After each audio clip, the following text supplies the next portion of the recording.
वैसे तो गुड़हल में 12 महीने फ्लावरिंग होती रहती है, एक परमानेंट फ्लावर प्लांट है, लेकिन गर्मियों से लेकर बरसात तक इसमें बहुत ही अच्छी फ्लावरिंग होती है और इस पौधे की ग्रोथ भी बहुत ज़्यादा अच्छी होती है। फूलों का साइज भी बड़ा निकल कर आता है। लेकिन इसके बावजूद अगर आपके पौधे में अभी भी फ्लावरिंग नहीं हो रही है, आपके पौधे की ग्रोथ नहीं हो रही है, पत्तियां पीली पड़ रही हैं, कलियां झड़ जा रही हैं, या ऐसी कोई समस्या ही नहीं है, इसके बावजूद आपका पौधा अगर फ्लावरिंग कर रहा है, जिसको न्यूट्रिएंट्स, माइक्रो न्यूट्रिएंट्स की आवश्यकता होती है, तो आज मैं ऐसी 4-5 चीजें शेयर करने वाली हूँ जिसके इस्तेमाल से आपका पौधा अच्छा खासा हरा भरा बना रहेगा और अच्छी खासी इसमें फ्लावरिंग भी होती रहेगी। कभी भी फ्लावरिंग रुकेगी नहीं, क्योंकि आप जो मेरा पौधा देख पा रहे हैं 5 वर्ष पुराना है और लगातार इसमें ऐसे ही फ्लावरिंग होती रहती है। तो दोस्तों, ये कौन सी चीजें हैं और इनका इस्तेमाल कब और कैसे कितनी मात्रा में करना है, संपूर्ण जानकारी मिलने वाली है आपको इस वीडियो में। तो प्लीज वीडियो पर अंत तक बने रहे, बिना स्किप किए पूरा देखें, और जानकारी अगर पसंद आए तो लाइक करें, शेयर करें, और चैनल को अभी तक सब्सक्राइब नहीं किया है तो प्लीज चैनल को भी सब्सक्राइब करके बेल आइकन को प्रेस कर लें, ताकि सारे अपडेट्स आपको मिलते रहें। नमस्कार दोस्तों, स्वागत है मेरे YouTube channel gardening with Poonam में। गुड़हल की अच्छी ग्रोथ के लिए इसको जल निकासी वाली भुरभुरी मिट्टी में ही लगाना चाहिए।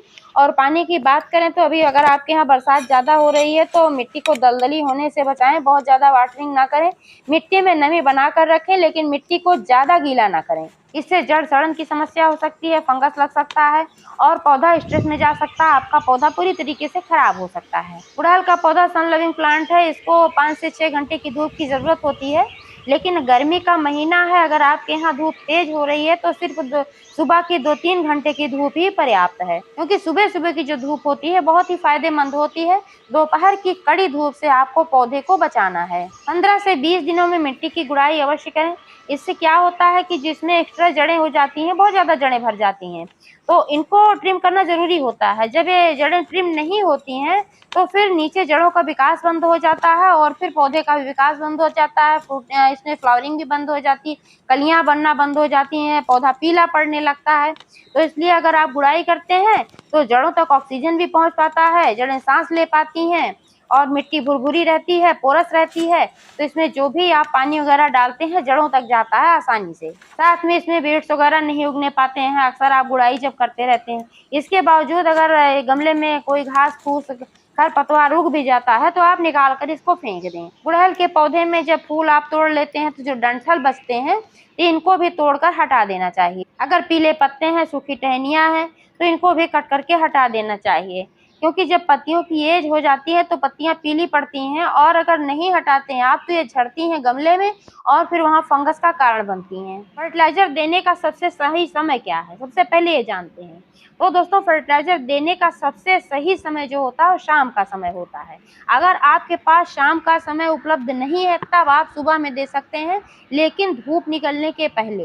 दोपहर में कभी भी आपको ना फर्टिलाइजर देना है और ना ही किसी कीटनाशक का इस्तेमाल करना है। जब भी फर्टिलाइजर दें तो पानी देना एक दिन पहले बंद कर दें या सुबह में पानी देना बंद कर दें अगर ज़्यादा धूप हो रही है, क्योंकि मिट्टी ड्राई होनी चाहिए। कभी भी गीली मिट्टी में फर्टिलाइजर नहीं देना चाहिए, इससे फंगस लगता है और ठीक से मिट्टी में फर्टिलाइजर हम मिला भी नहीं पाते हैं। फर्टिलाइजर आप 2 तरीके से दे सकते हैं, आप मिट्टी की गुड़ाई करके मिट्टी में भी मिला सकते हैं, और सबसे अच्छा ये होता है कि मिट्टी को ऊपर से थोड़ा सा हटा लें, इसके बाद इसमें फर्टिलाइजर दें।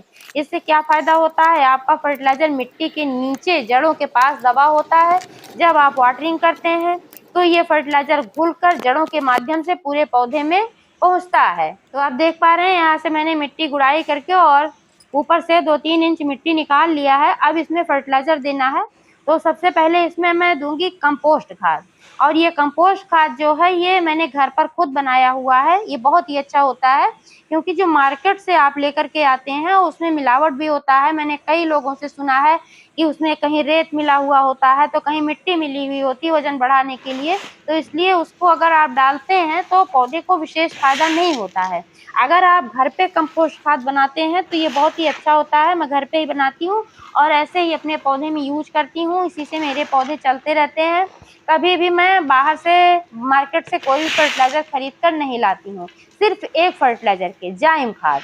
ये कंपोस्ट मैंने सब्जियों के छिलके और नींबू के छिलके, सब्जियों के छिलके और इसमें कॉफ़ी पाउडर, गुड़, बहुत सारी चीज़ें डालकर, नीम की पत्तियाँ वगैरह बनाया हुआ है, और गोबर भी मैंने इसमें डाला था। इसका प्रोसेस क्या है इसका वीडियो भी मैंने अपलोड कर रखा है, आप चाहें तो देख सकते हैं चैनल पर। इसका लिंक मैं डिस्क्रिप्शन में दे दूंगी। क्योंकि मैंने 1 महीने के कचरे से 15 किलो खाद बनाई थी, बहुत ही अच्छी खाद। यही खाद है वो, और यही इस्तेमाल मैं करने वाली हूँ। तो क्वांटिटी की बात कर लेते हैं दोस्तों। जितना बड़ा ये कंटेनर है, इसके लिए आपको इस्तेमाल करना है कम से कम 4 से 500 ग्राम। क्योंकि कंटेनर बड़ा है तो मात्रा ज़्यादा लगेगी। अगर आपका कंटेनर छोटा है तो 1-2 मुट्ठी आप इस्तेमाल कर सकते हैं। गमले में पौधे के चारों तरफ इसको फैला देना है, बिल्कुल जड़ के पास नहीं जाना है। इसके बाद जो फर्टिलाइजर मैं इसमें देने वाली हूँ दोस्तों, ये है फिटकिरी। फिटकिरी जो होता है, बहुत ही अच्छी मात्रा में इसमें पोटाश पाया जाता है। इसका नाम ही पोटाश एलम इसीलिए है क्योंकि ये पोटेशियम का बहुत ही अच्छा स्रोत होता है। इसके अलावा भी इसमें पोषक तत्व और भी पाए जाते हैं, और इसके इस्तेमाल से पौधे में कीड़े मकोड़े का भी अटैक नहीं होता है। बहुत ही अच्छा एंटीबैक्टीरियल, एंटी फंगल है फिटकिरी। और हमारा जो ये गुड़हल का पौधा होता है, बहुत ही सेंसिटिव पौधा होता है, तो इसमें अक्सर कीटों का अटैक होता रहता है। इसलिए इसमें फिटकिरी का इस्तेमाल जरूर करना चाहिए। पोटेशियम की भी पूर्ति होगी और साथ में कीड़े मकोड़ों से भी रक्षा होगी। और सबसे अच्छी बात यह कि मिट्टी को ये एसिडिक बना करके रखेगी। क्योंकि जो गुड़हल की मिट्टी होती है, इसका पीएच कम से कम 6.5 से 7 का होना चाहिए। इससे कम होता है तो ये पौधा चल नहीं पाता है। फिटकिरी डालने के बाद ये जो खाद मैं इसमें डालने वाली हूँ दोस्तों, यही है वो जाइम खाद।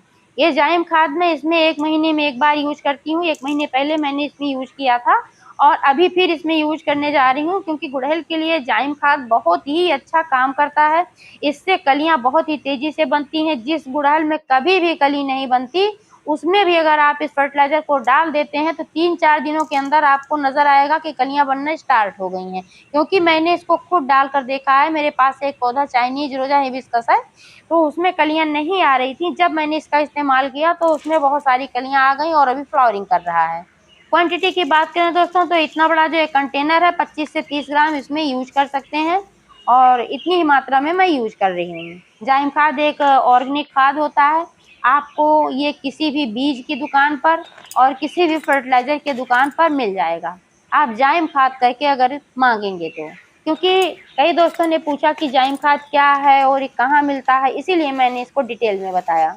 तो वैसे तो दोस्तों मेरे इस गुड़हल के पौधे पर चींटियों का अटैक नहीं होने पाता, क्योंकि मैं ऐसे स्प्रे वगैरह करती रहती हूँ। तो जो थोड़ी बहुत आती हैं तो भाग जाती हैं, इसलिए मिली बग्स वगैरह नहीं आ पाते हैं। अभी मैं देख पा रही हूँ कि इसमें ये जड़ के पास से बहुत सारी चींटियां निकल रही हैं, जो छोटी छोटी वाली होती हैं, और टहनी के माध्यम से फूल तक पहुंच रही हैं यहाँ पर। क्योंकि फूल में थोड़ा मिठास होता है, तो जिसमें फूल है इसी में ज्यादा आ रही हैं। कलियां जहाँ पर है और जगह उतना नहीं जा रही हैं। अगर मैं इसका ट्रीटमेंट अभी नहीं करती हूँ तो ऐसे ऐसे चींटियों का आतंक बढ़ जाएगा और पौधे पर फिर मिली बग्स का भी अटैक हो जाएगा। इसीलिए आज मैं इसमें 2 चीजों का इस्तेमाल करने वाली हूँ, जो बहुत ही परफेक्ट होता है चींटियों को भगाने के लिए। ये है दोस्तों 2 छोटी छोटी चीजें, कपूर और लौंग, जो कि हमारे घरों में मौजूद रहती है। पूजा पाठ में काम लगता है, लौंग का मसाले में भी काम लगता है। तो मैंने अक्सर इसको देखा है, टेस्टिंग है मेरी ये, कि जहाँ पर भी चींटियां आ जाती हैं किचन वगैरह में, तो ऐसे ही मैं पाउडर फॉर्म में करके फिटकिरी को बुरक देती हूँ तो तुरंत भाग जाती हैं वहां से। और चीनी का जो डिब्बा होता है, अक्सर सबकी चीनी में चींटियां पड़ जाती हैं गर्मी में, बरसात में, लेकिन मेरे डिब्बे में कभी नहीं पड़ती हैं। मैं ऐसा कंटेनर यूज करती हूँ जिसमें दो ढक्कन लगते हैं। तो जो नीचे वाला ढक्कन रहता है उसमें थोड़ा सा स्पेस रहता है, उसके ऊपर मैं थोड़ी लौंग और ये कपूर रख देती हूँ, तो चींटियां नहीं आती हैं बिल्कुल भी, कभी भी। और छोटा डिब्बा जिसमें मैं रोज यूज करती हूँ, उसके अंदर में मैं 4-6-10 लौंग डाल देती हूँ। इसकी वजह से चींटियां नहीं आती हैं। तो आज लौंग और कपूर का ही इस्तेमाल मैं इसमें करने वाली हूँ। तो इसके लिए मैं इसकी जड़ों में ऐसे ही 5-6 लौंग खड़ी खड़ी ही डाल देती हूँ। और ये जो कपूर है, कपूर छोटा टुकड़ा मैंने लिया हुआ है, तो आधा इसका ऐसे पाउडर फॉर्म में करके इसमें डाल देना है, और इससे चींटियां भाग जाएंगी। और आधा मैं यहाँ पर पानी में घोल बनाऊंगी। स्प्रे बोतल मैंने पानी रखा हुआ है और इसमें ऐसे मसल करके डाल देना है, और ये घोल बना करके इसका लिक्विड फॉर्म में जब हो जाएगा तो पौधे पर इसका छिड़काव करना है। इससे जहाँ पौधे पर भी चींटियां होंगी तो भाग जाएंगी। अब सभी फर्टिलाइजर डालने के बाद दोस्तों, जो मिट्टी मैंने निकाली हुई थी, इसी मिट्टी को ऊपर से फिल कर देना है, और इसके बाद इसमें देना है गहराई से पानी। तो पानी में इसमें जो सिंपल पानी होता है वो आज नहीं देने वाली हूँ। मैंने सुबह दाल और चावल का पानी रखा था। तो अगर इसको आप रख करके फर्टिलाइजर बनाते हैं दाल और चावल के पानी का 10 दिन 15 दिन, तब इसको डायरेक्ट नहीं यूज करना होता है, क्योंकि तब ये बहुत ज़्यादा एसिडिक होता है। तो अब इसमें पानी मिला करके आपको डाइल्यूट करना होता है। जैसे अगर 1 लीटर फर्टिलाइजर है तो इसमें 10 लीटर कम से कम आपको पानी मिलाना चाहिए। लेकिन अभी ये फर्टिलाइजर उस तरीके से नहीं बना है, ये सुबह का ही पानी है, तो एसडी उतना नहीं हुआ है, तो डायरेक्ट ही मैं इसका इस्तेमाल करने वाली हूँ। क्योंकि इसमें बहुत सारे पोषक तत्व पाए जाते हैं और चावल का जो पानी होता है इसमें लैक्टोबैसिली नामक एक ऐसा बैक्टीरिया पाया जाता है जो कि हमारे पेड़ पौधों के लिए बहुत फायदेमंद होता है और जड़ों को मजबूत बनाता है।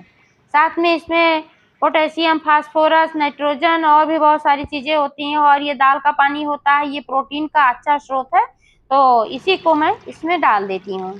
इसको डालने के बाद अब इस पे जो मैंने स्प्रे बोतल में भर करके बनाया था, ऐसे ही स्प्रे कर देना है ठीक तरीके से पूरे पौधे पर, हर टहनी पर, कहीं भी बचना नहीं चाहिए। और ठीक तरीके से स्प्रे करने के बाद सारी चींटियां अपने आप गायब हो जाएंगी। यह प्रक्रिया आप 2-3 दिन में दोहरा सकते हैं, क्योंकि एक बार भागेंगी तो फिर आ सकती हैं। और बहुत ज़्यादा महंगा भी नहीं मिलने वाला है, कपूर सस्ती चीज़ है, आराम से यूज कर सकते हैं आप। तो दोस्तों इस तरीके से आप अपने गुड़हल के पौधे की देखभाल करेंगे तो आपका पौधा सालों साल चलता रहेगा और अच्छी खासी फ्लावरिंग भी करता रहेगा। तो जानकारी कैसी लगी कमेंट करके अवश्य बताइएगा। पूरा वीडियो देखने के लिए बहुत बहुत धन्यवाद।